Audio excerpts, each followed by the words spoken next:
Welcome to Haunt Weekly.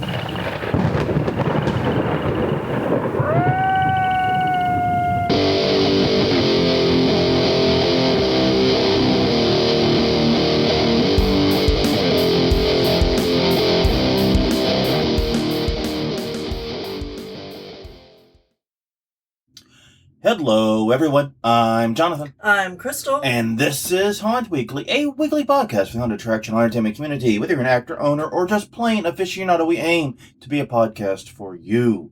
We return to you this week to talk about creating a haunt character, a topic we recently had pointed out we had never actually covered so directly. Yeah. We've talked about backstories, we've talked about elements of this, but never really kind of put it in a bow with a ribbon on it and tied it down. So yes, indeed, we'll be thanking the kind person who suggested that in just a minute. But in the meantime, please do check out the other places you can find us. We're at hauntweekly.com, Haunt Weekly on X/Twitter/whatever it's called this week. Haunt Weekly on Facebook, youtube.com/Haunt Weekly's the YouTube channel. A great way to get caught up on any episodes you might have missed. You can also find us on Google Play, Apple Podcasts, basically wherever you get your podcasts from. All right, so this is going to sound odd. Work we did for the haunt. We didn't actually do any work for the haunt, but we did something much more intense than our usual haunt work. Yeah. Which is going to sound crazy, but we completely tore down and rebuilt our bedroom. Yeah. Basically, yeah. That's the only way to adequately describe what took place in that amount of time. Yes, and we did it in about 3.5 hours. Yeah, 3.5, almost 4 hours is what it took. Because basically what happened is you got a new bed for us on Amazon. Technically, you got 2 new beds because you don't know what the little number beside the Amazon cart means, I guess. So, if anybody needs a king-size metal bed, and you want That's to come, in New Orleans. you can come pick it up, please feel free. I don't know what the fuck we're going to do with it. It's not like it's particularly useful for anything else, just sitting in our foyer right now. But anyways, you made your 2 beds for us. We opened one. Yes. And you built the headboard for it, and the headboard was actually very straightforward. Built the headboard for it, and we were going to replace the bed, but we were going to do it on Saturday. Well, we normally have 12 hours. Yeah, we have 12 hours, and we can get this, done at kind of our own luxurious pace, and take the time, take the breaks that we need. And that would have been a pretty good busy day. In its own right. Yeah. Well, Thursday, we decided, wait a minute, we need to look at how the old bed was built, because we didn't build it. Right. We needed to see how it was built, to see if we needed any tools or anything that we didn't have to hand to basically get it working. Basically take it apart. Well, we looked at it, we had all the tools. It was mostly just Phillips head screwdrivers, so our impact drivers and things were fine for it. But we noticed the old bed was in much worse condition than we thought. Yeah, we had no idea what was lurking. The mattress is fine. Yeah. The mattress was fine, but the bed had mold on it, which is scary enough. It wasn't the black mold, luckily. But it had mold. The frame was corroded and falling apart. Yeah. It was bad. Yeah. And so we made the somewhat impulsive decision. Well, that and it's not how about the fact it was one of those cargo beds where you had a little thing you could raise to look inside it. And when we went to raise the cargo lift, the floor, the bottom of it, broke worse. Yeah. And literally just trying to get open and access what was inside. We didn't know all of what was inside it, even. No. Because, like I said, it's been impossible to lift for 5-6 years now. We've had it for 6, so it's been broken for about 5. Yeah. Almost the day we got it, the little hydraulic lift thingies broke on it. So we put stuff in it and then fuck all forgot. And then when we tried to lift it, it broke. And that was lifting it without the mattress on top of it. We had taken the mattress off of it. The decision was made, we had to move forward. So first thing we did is we literally took out the tools and broke down the bed. Most of it came apart fairly easily, but getting it to the curb was a major exercise. This was a large wooden frame bed. Yeah. So that was a big task. We got it out. And then we had the task, we had planned on applying blackout stuff to the window in there. So it could be a truly black window, because we never want to be able to see out that window. We don't want anyone to see in. And the light, because it's north facing, the light can be really obnoxious. Yeah, and, I had bought some to try. It does work really well. Oh my god, this is the best blackout stuff I've seen. Yeah. Straight fire. I mean, I'm not kidding. It's a little bit of a dicey to apply.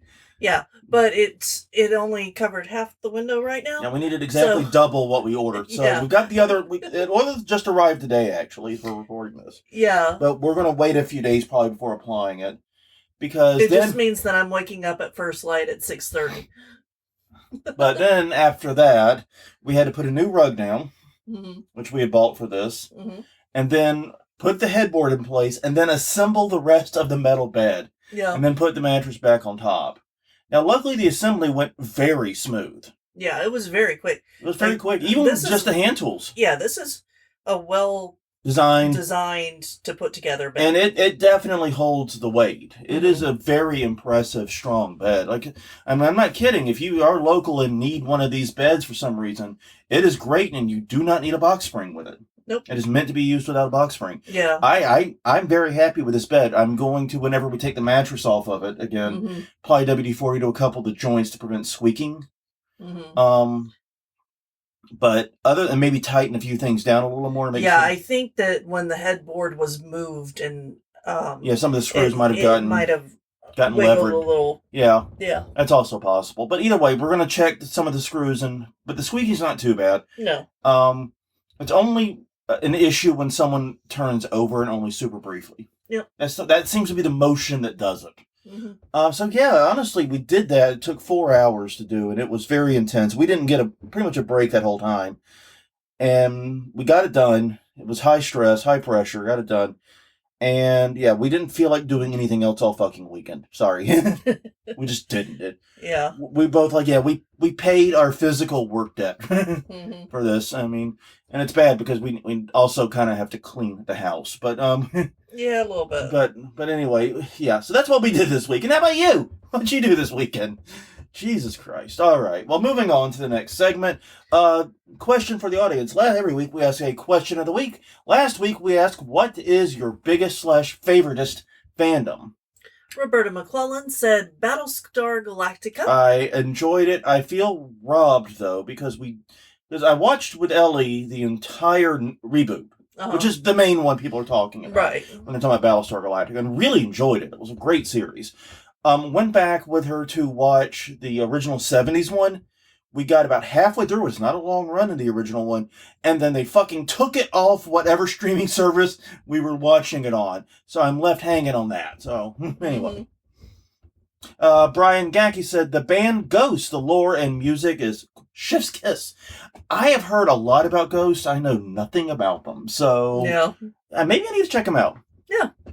Sabra Pretty. I hope that I did not butcher that completely. Sorry if I did. Shadowhunters and Supernatural. And Reggie Wood also came in and said Supernatural. So you two are friends now. I don't make the rules. This is just the Haunt Weekly law. You two, please exchange information in the comments. Yeah, it is a very good series. Yes. I've not actually seen Supernatural, so... I've watched all of it. Sarah Moon's Spinak, I think that's how you say it, Spinak, said, hell of a boss and Has-Been Hotel. I did not know that Has-Been Hotel had a prequel series. Neither did I. I learned that from this comment, so thank you very much, Sarah. That is very interesting. I will be checking that out because we enjoyed Has-Been Hotel. Oh, yeah. We really did. We got that big Izzy energy going. Yeah, so this is something that we'll definitely check out. And yeah, thank you for the heads up on that. I had no idea. No. I knew that there had been other stuff by the creators, but I didn't know it was actually in the same universe. Yeah. Shalisa Muehlberger said probably Firefly or Doctor Who. Doctor Who is one we've watched a lot of. I've never actually watched Firefly.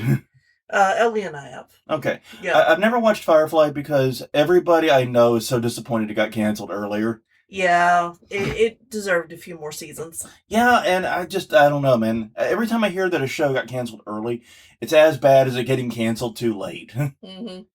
Anyway, Anthony Ariel Gamondo said Lord of the Rings, definitely a popular one. Mm-hmm. And Chris Gay said Ghostbusters, the creativity and ingenuity of the cosplay community in modding and customizing equipment and their custom ectomobiles, cars, is phenomenal. Yeah, I gotta admit, I've not seen any modern Ghostbusters stuff. No. And it's nothing for or against it or whatever. It's just I watched Ghostbusters 1, 2, and I love the real Ghostbusters animated TV show. Yeah. I just wasn't excited about more Ghostbusters when it came out. I just didn't feel like I needed more. And honestly, I'm like you. I've really loved the cosplay scene. Mm-hmm. It's great, and you're right. The cosplay of Ghostbusters is just incredible. People really go all out, and like the Stormtroopers too. They do that as well. Yeah. So yeah, that's wow. Anyways, yeah. I am actually a little bit sad that I didn't see Star Trek anywhere in this list. Yeah, or you didn't see Star Trek or Star Wars. No. The supposed big two sci-fi fandoms were not represented, which honestly, I think that's because that's like listing Coke or Pepsi as your favorite drink. So people want to go to the more niche stuff, you know. Oh, Ruby Gloom would have to be on there then for me. Ruby Gloom. And if you like Has Been Hotel and haven't heard of Ruby Gloom, you should look it up. Yeah, you should. Now, Ruby Gloom is a kid's show. Yeah. I will warn, it is a children's show, but it is fucking awesome. Mm-hmm. I will. It's just trust me. If you can find it, check it out. It's a great show, especially for haunters. Mm-hmm. And also, Scaredy Bat is played by Ranger Gord from Red vs. Green. Red Green. Yeah, the Red Green show, which is weird and wildly inappropriate, but okay. You'll understand when you see the show. Mm-hmm. All right, so this week's question of the week: what is your favorite haunt character other than your own or the one at your haunt? So, from another haunt that you've seen, what is your favorite haunt character? Let us know at all the places we exist. HauntWeekly.com, HauntWeekly on X/Twitter, HauntWeekly on Facebook, and YouTube.com/HauntWeekly. Okay. Now we're getting into the meat of the episode. Mm-hmm. And first of all, we do need to thank our friend Micah. Yeah, Micah Arnold, who wrote us. Go ahead. Yeah, and pointed out. So basically, they're starting at a new haunt as a haunt actor this year, this upcoming season, and wanted some pointers to see, what we had in the way of that. Yeah. And we looked through our episodes, and basically we have episode 15, which is Baby Got Backstory, mm-hmm. and episode 126, which is Creating a Villain, and some of that stuff is in this episode, but there's different things too. Yeah, and then comes the part that's it's kind of this is very us. Mm-hmm. We never wrote Micah back to tell him the episodes. Instead, we just started working on the show notes for this one. Sorry, Micah. Sorry, I wrote you like a few hours before we published. That's but you gotta understand that's like the most us thing ever. We got embedded in the project, and then oops, how did we get here again? Yeah. So anyways, that's what we're going to talk about this week, is how to create a haunt character, how to create a compelling character, full stop. Yeah. Not just a villain, not just a backstory for the haunt, how to create a compelling and interesting character that you will enjoy playing, your customers will remember and will enjoy seeing. Yes. And to that end, I would like to remind everyone in the room of a very simple but important fact, that everyone who acts in a haunt has a character. Mm. I don't care if you're zombie number 6 in the cemetery scene, who was literally given the Spirit Halloween costume and the powder makeup look pale. No. You have a haunt character. The question is, do those characters come across to the visitors? And if they do, are they memorable and enjoyable? I won't say likable, but enjoyable. I said it likable in the notes. That was a fuck up for reasons we'll get into. Yeah. But yeah, basically, do they add something to the scene, even if it's insignificant, or to the show as a whole? Mm-hmm. That's the thing. You're trying to add to what you're doing with this. And that's why we're teaching, today we're teaching you how to create a haunt character. And once again, thank you, Micah Arnold, for the idea. For the idea, and once again, sorry, we just didn't write you directly and tell you, because we're haunters. Mm-hmm. And if you, I think haunters will understand what we did very well. No. We just kind of started the build before. Which, that's a very haunter thing to do. Yeah. kind of hard to deny that, isn't it? Well, I mean, considering we haven't talked about it in so long, it makes sense to revisit and also add a few new points. Yeah. And to add a lot of those new points, we're going to be referencing an article by Destiny Salter at the site Dabble. I'll have a link to it in the show notes. Because basically, what Destiny is talking about in the article is how to create a compelling literary character. Now, there are differences between literary characters and haunt characters. And so I'm going to kind of bookend this article. And sort of we're going to have an us content meet sandwich where we'll have the middle and her point and their points will have like the end, the beginning and end, right? Yeah. Because they do explain what makes a compelling character, and I really agree with these points. The first, because basically, to create a compelling character, to create a character that people find relatable and interesting, you need to make that character 4 things. First is sympathetic, which is not the same as likable. There are a lot of characters out there that are very sympathetic that are not likable. And that includes, frankly, most villains. Yeah. And a good example is from what I've seen, going back to what we're talking about, The Walking Dead, Negan. Yeah. Is a good example of this. What he wants, what he says he's trying to do, is inherently a thing you agree with. Yeah. His methods. Well, I think that almost all of the characters in that show have some element of this. Of sympatheticness? Sympathy? Yeah, well, I'd agree with that. Because there's a line that comes up a lot in the show, is that they've all done something. Yeah. That they wouldn't have done if they weren't in the times of walkers and, Yeah, and I think you can all relate to that. Yeah. They've all done things they're not proud of to survive. Yeah, and I think Carol would be another one to really look at for that. Yeah. But yeah, these are characters, this means that you can identify with them and connect with them. You share some kind of bond, whether that bond is you've done similar things, you've been in similar experiences, or you have similar goals in life. You're sympathetic. You understand this character and their emotions and what they're going through. Right. The second thing is that they are nuanced. They're like ogres or onions. They have layers, donkey. You knew that was coming up. Don't look at me like that. But yes, they have to have some kind of nuance. They can't just be a one-note character. Yeah, one-note characters get boring really fast. Yeah. And you might not think that's super relevant in a haunt where, like, when I'm talking about a bit, you might only have a few seconds. But a one-note character is also predictable. And you don't want to be predictable. So having a character that can mix it up and do things that are unexpected because they're nuanced, because they have layers, that makes them much more deep and much more unpredictable. The third thing is they have to be flawed. They have to be not perfect. Now, this one for villains is pretty easy. Yeah. The flaw is they're villains. No shit, right? They're doing horrible things. For what they might be doing them for what they perceive to be good reasons.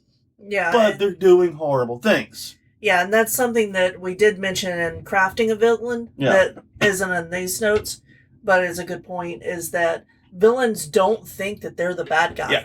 Like, most of the time. They just are the bad guy. They just don't realize it. Take your worst villains in history. I'm not going to name names. No. But take the worst villains you can think of in history. I can assure you, they probably thought every second of the way they were doing the right thing. Yeah, they totally bought into their own bullshit. Yeah, and we'll actually get into how and why, how you develop that toward the very end. Yeah. It comes back in this article. It's the other side of the bookend. Right. But the fourth thing is they have to be active.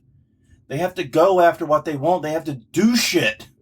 Which, that seems obvious, but a lot of haunted characters don't seem very active. If you want, if you're trying to, quote unquote, kidnap people or murder people or something, and you're just standing around yelling at them, that's not very compelling. That's not very active. It's not. You got to do shit.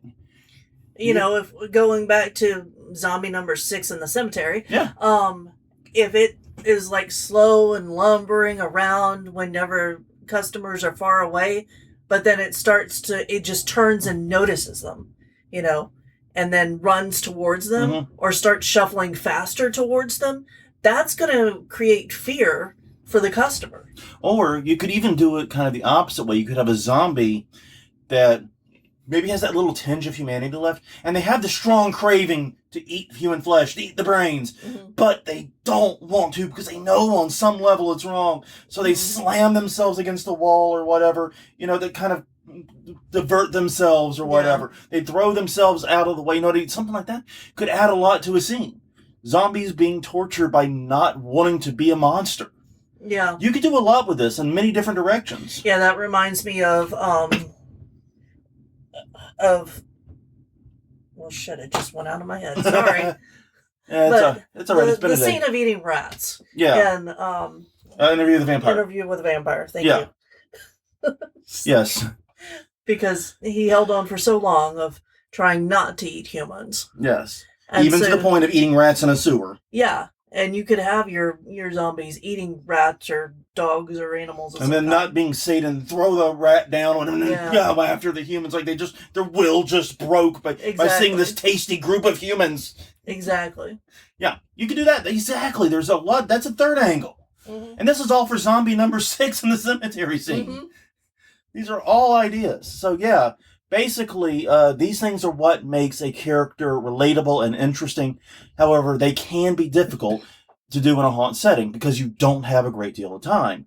That said, thinking about those 4 factors can really help you craft a better character. And if you craft go ahead. And just to go over them again real quick, since we took a lot of time in between them. Yes. Sympathetic, nuanced, flawed, active. Yes. Yeah. So basically, though, crafting a character around those 4 things, even if you don't get a lot of time, will help you make the most of that time. So how do we do this in a haunt setting? Well, this is where we get into the stuff we would suggest immediately. And first, let's start with your character's backstory. Yeah. How did your character get here? They didn't just pop into existence in the middle of the haunt one day. No. Hopefully not, dear God. Why are they there? Yeah, why are they there? What scene are you in? What's going on around you? Why are you the bad guy in this story? Yeah. What trials and tribulations have they had in their life? How did they how did those trials and tribulations define them? How would that experience change them, alter their behavior? What would their goals be in the present time? You don't have to craft an entire story that you tell to every customer. You probably shouldn't. No. But it's something for you to keep in your head so you can frame the character in your own mind. When someone interacts with you, you know how to respond. You just think, how would a person with this experience respond to that? It gives you something to say back. It's basically the prism through which you consider your actions while you're playing that character. Having that backstory is huge because inevitably, because we're going to talk about how you do things sort of customer to customer. Right. But when someone goes off script, and they fucking will, you're much better prepared if you have this backstory to fall back on. Yes, and haunters going through your haunt will always throw you off. Even unintentionally. Yeah. I don't mean to fuck with these people. I don't mean to fuck with the other actors. I just kind of do. It's a reflex. It's not like I'm trying. All right. Number 2. Think about your appearance. As weird as it may seem, your appearance is going to shape a lot about your character. It kind of works the opposite of how a lot of people think it is. And seriously, if you want to try this for yourself, go get some dress to your nines, get in that evening gown, get in that tuxedo, whatever. Hit the town and see how your behavior changes. Guarantee you it will. I find when I'm dressed nicely, I even talk fucking different. Yeah. I mean, so yeah. What does this character look like? What costume do they have? What props do they have? How do they move? How do they walk? How do they talk? Is he Iron Man? Oh, wait. But yes, basically, think about the appearance and the soundscape of this character. Right. And remember what we've talked about before is, and I thought it was in this part, but maybe not, having a strong silhouette. Is your character recognizable just on looks alone from a distance? Yeah. And we do talk about it a little more down. Yeah. But yeah, that is kind of the goal here. is to have something that is so unique, so compelling, and that you can immediately go, oh, that's that character. And hey, you want to see a test of this? Watch the classic Pokemon cartoon. Because they would regularly do, what's this Pokemon? And they'd show a silhouette of a Pokemon. And some of them, it's like, well, no shit, that's Pikachu. No shit, what else could that be? But others, it's like, I don't know. Voltorb. Oh, you dick. You would see that some of the Pokemon have very clear designs, and some of it is exposure, but some of it is also just very, very unique designs that you can clearly see even in just a black and white silhouette. So it's a weird place to check that out, but it is in the original TV series.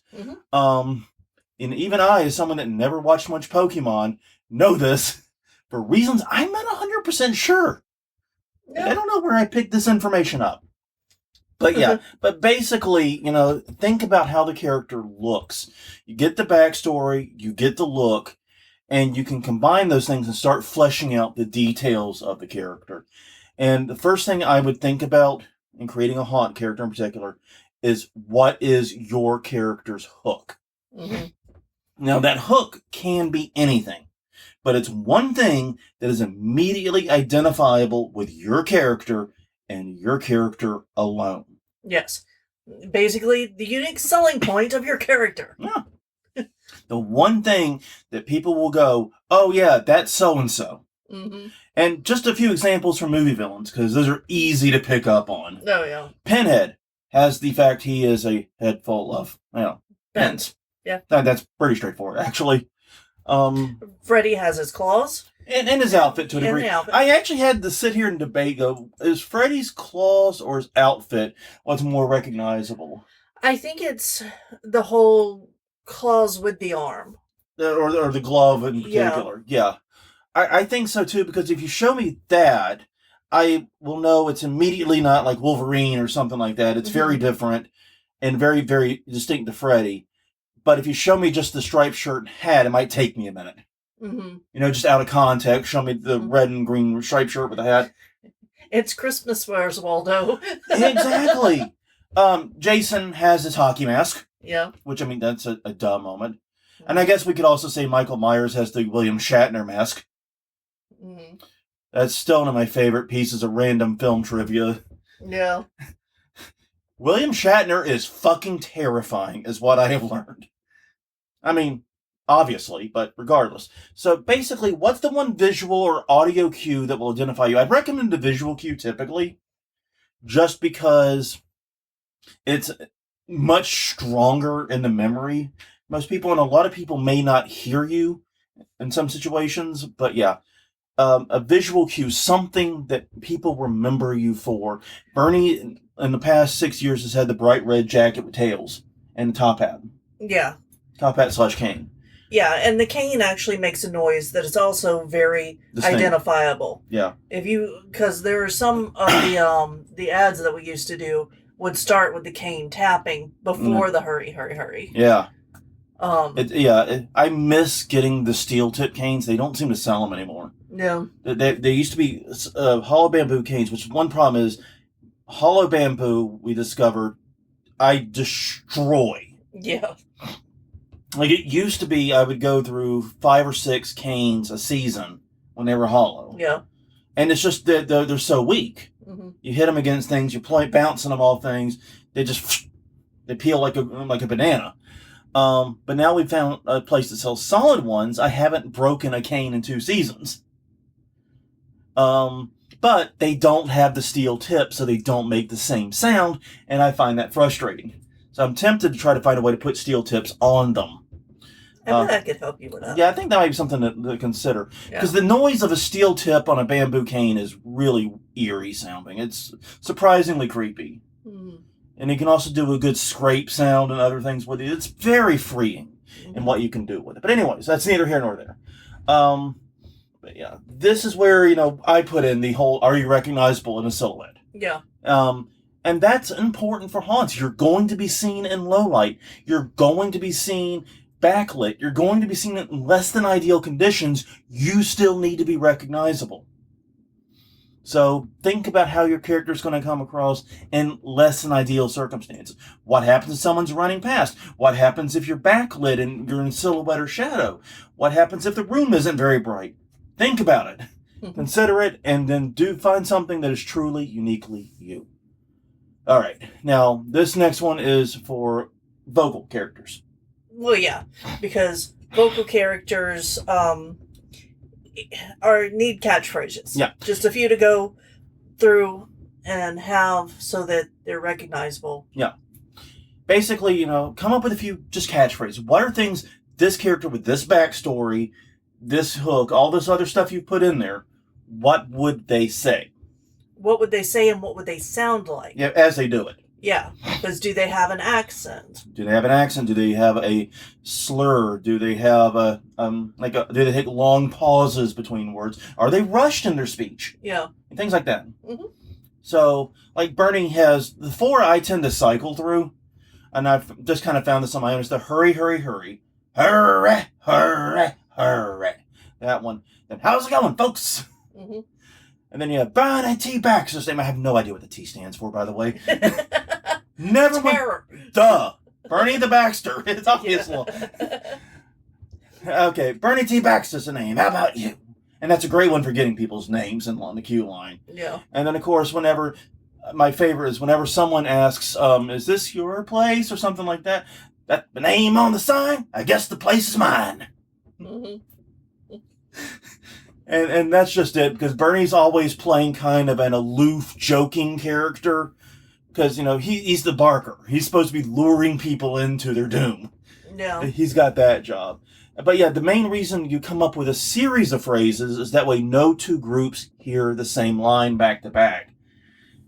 Right, and especially if you're working a small haunt, that the front of house is very close to the inside of the house. Mm-hmm. You don't want to be repeating the same lines at the very beginning of the house because the people in line will hear it. Yeah. And you also want to make sure that, because you don't know how compact groups are going to get necessarily in a regular haunt. And so you have to assume that the group before and or the group after has heard at least that line. Yeah. So that way you're pivoting to the next line, and then that way they're guaranteed to get something different.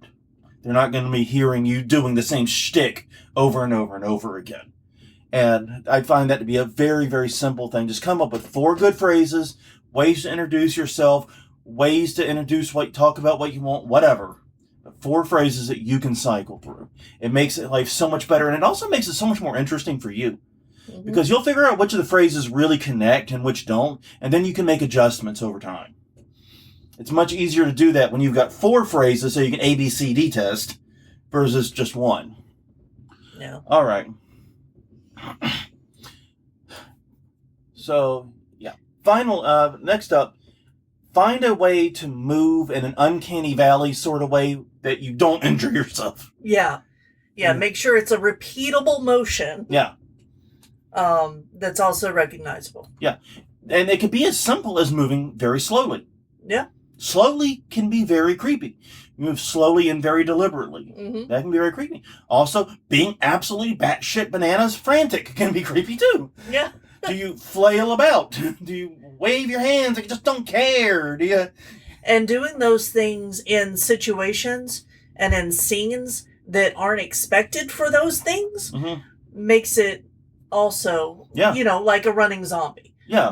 That would be off-putting for a lot of people. Or what because they're supposed to be slow. Or what about you're in a mad scientist room, and instead of the mad scientist being serious and crazy, he's waving around like a wacky flailing arm inflatable 2 person. Yeah. And just going, banana toast crunch crazy. Yeah. No. Don't touch that. Touch these buttons! That could be fun. Yeah. Do you twirl a prop? Do you use a prop to help you walk? Yeah. This is where the cane or the that big hammer or the sword or the stick come in. Right. That's actually something that I'm playing around with this season for the first time. Not a prop, because I've used a shovel before to drag behind me to make a creepy noise, but I'm trying to extend where my elbows look like they are by using crutches. So you get the that's coming up. Right, that the elbows are longer than they're supposed to be, so the outline of the person giving an alien is very appearance. Different. Like a bug-like almost appearance. Yeah, I can see that working. Yeah, but find a way to move that is unnatural, but is something that you can do and repeat without injuring yourself or exhausting yourself. But just and also make sure it's something that the customer / visitor won't see anywhere else other than your haunt. Yeah. You can have a theme around, if you've got like a mad scientist thing, the mad scientist patients may all be bug-like, going to your idea. That's fine. So having multiple characters have similar movement in that space makes sense. He was conducting very similar experiments on all these people, right? Yeah. That makes sense. But you don't want it to be that they go to the haunt across town and see the exact same movement style of the exact same character. Right. You want it something that's recognizable to you and your haunt. But yeah. So then after all that, the thing to do is basically tie it all together. Try it on a few people who will give you honest feedback. Yeah, and that's hard to find people that will not just say, "Oh, good job, you're doing so great. well, it's wonderful." Find someone who can. Because here's the thing, I've always found the best feedback you get and give are feedback that mix the praise with the criticism. Mm-hmm. You've got to say what's going right to say what's going wrong. So feedback that's all critical or all positive is fucking useless. Yeah, and feedback that is negative that doesn't come with a way to improve is also useless. Yeah, or at least an idea, a direction to head. It may not have the answer, but giving a direction to head to is often enough. Yeah. So basically finding someone who can give you good feedback. It's hard to do. Especially because, and this is a positive thing about the industry, we are super supportive of each other as actors and trying to do things and growing. We tend to be very supportive. We don't always have the stomach to tell people we love that idea is kind of dumb. Yeah. It's not going to work long term. I think it'd be better if you did something like that. But part of that is also getting good feedback is watching the reactions you're getting and making adjustments, trying and experimenting a little bit, especially early in the season. By mid-season, ideally, you should have everything nailed down. But the first few weeks, you may be doing some experimentation. Yeah. And you may be doing it live. Yeah. And, of course, all of this goes with, obviously, follow whatever directions you are given by your haunt. Yeah, by your boss. Yeah. Basically, yeah. Listen to your boss, but know that even when you are zombie number 6 in the cemetery scene, I don't know why I'm picking on poor zombie number 6. They didn't do anything to me. Mm-hmm. But even if you're zombie number 6, you can still bring elements of your character. I always thought it'd be funny to be an accountant zombie. Texas. No, but like bringing that in, bringing some element of, hey, I was an accountant once and now I'm a zombie trying to eat you. Yeah. That could be interesting. You could do things with that because people go, why am I being chased by a fucking accountant? Wait, I gotta catch your soul. I gotta tally it up. Exactly. You could do things with this. Yeah. Interest on brains, I think it'd be funny to have like a zombie that had a very mundane profession that is now trying to catch and eat your brains. Mm-hmm. Have that be part of the character, because also, and this is something else we didn't really discuss, don't be afraid to introduce a little levity and comedy if appropriate. Right. We've talked a lot about comedy and haunting and why it's so good to have comedic elements in it. It's more enjoyable, but also it gets people to let their guard down for more scares. Yeah.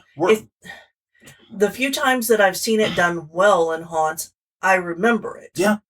And then I'm always sad when I don't see it the next year because something changes. Yeah, we know exactly who that comment's for. Yeah.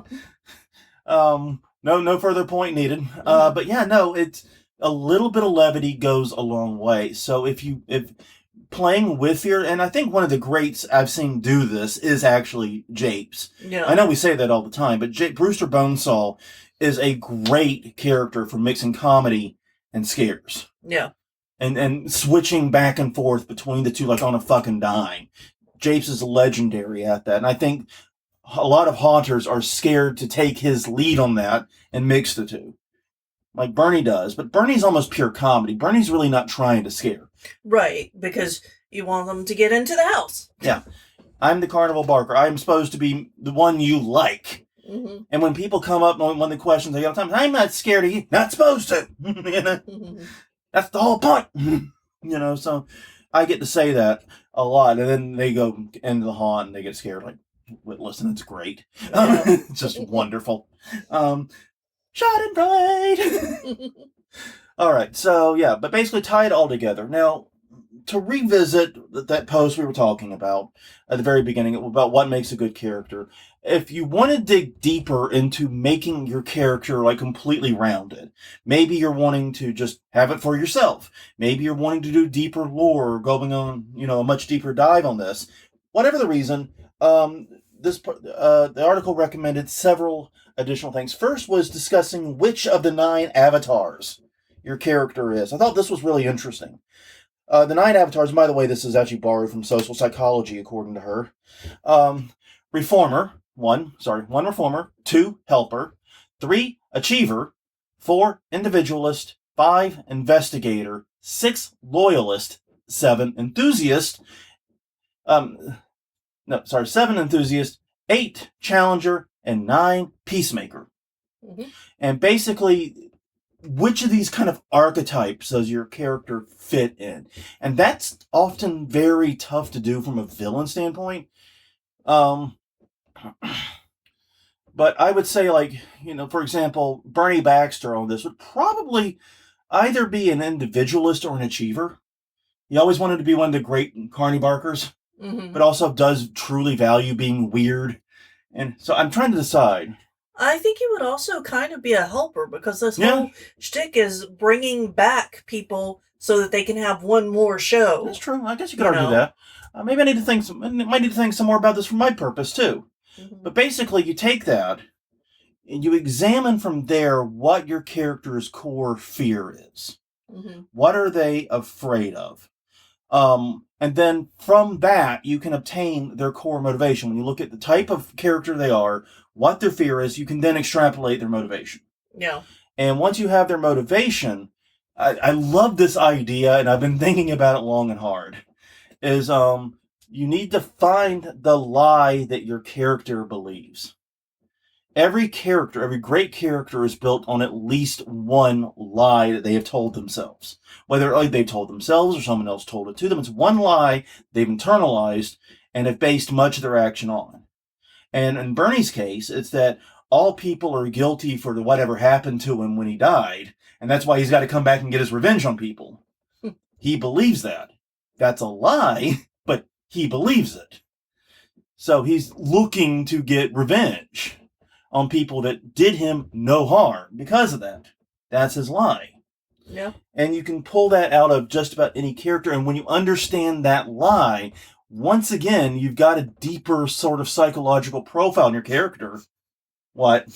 I was just thinking about poor zombie number 6 again in the cemetery, believing that he's still alive. Oh, that would be great.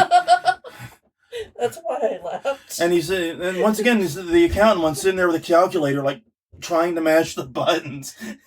And then flips the table out of frustration. Or just, some rando zombie character that's like, okay, can I go with you guys?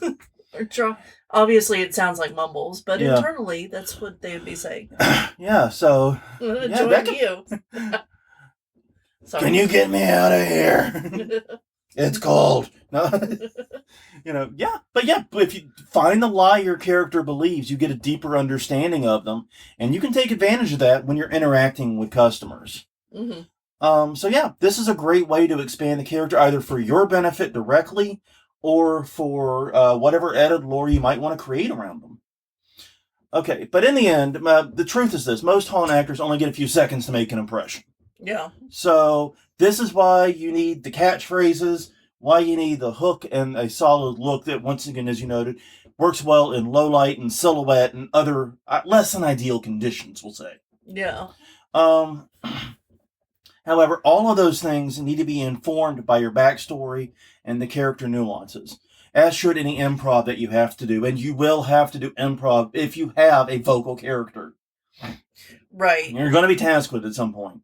And it's always interesting to see actors who, they have their catchphrases, they have the look, they have a lot together, but when anything remotely off script happens, which off script in this case means something other than the customer going, ah, and running away. Mm-hmm. If anything off script happens, they're lost.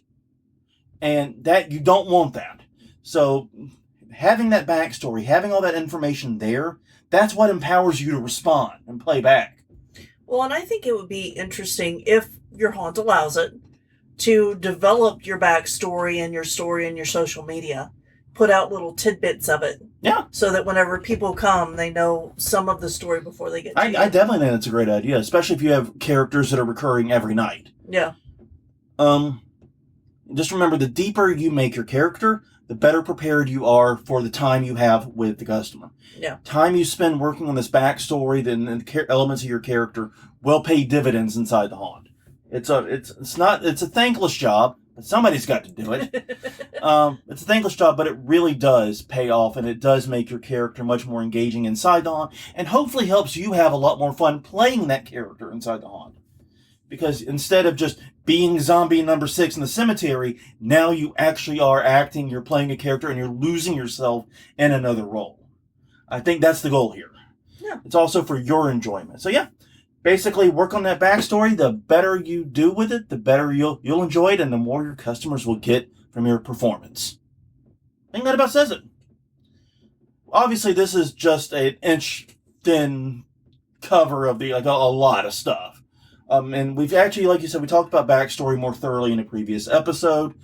But yeah, this is a great time, by the way. We're recording this and publishing it in early August. Right. Now is a great time to be working on this stuff. Yeah, especially if you are a new actor. Yeah. And there are a lot of YouTube videos out there too of other people in the industry who will help with this as well. Yeah, there's a lot of good information out there. Obviously, I would encourage you to listen to, read, and go more. I'm going to put a link to the article on the article on on Dabble. I couldn't remember the name of it. I had to scroll back up on Dabble that talks about the various elements of the character and the archetypes and so forth, so that you can read that in much more detail than we could go over in the time we had here. But anything else? On that note, everyone, this has been Haunt Weekly, episode 453, How to Create a Haunt Character. Please check us out at the other places that exist for at hauntweekly.com, Haunt Weekly on Twitter, Haunt Weekly on Facebook, and youtube.com/hauntweekly. As also wherever you get your podcasts from. Until next time, I'm Jonathan. I'm Crystal. And we will see you all next week.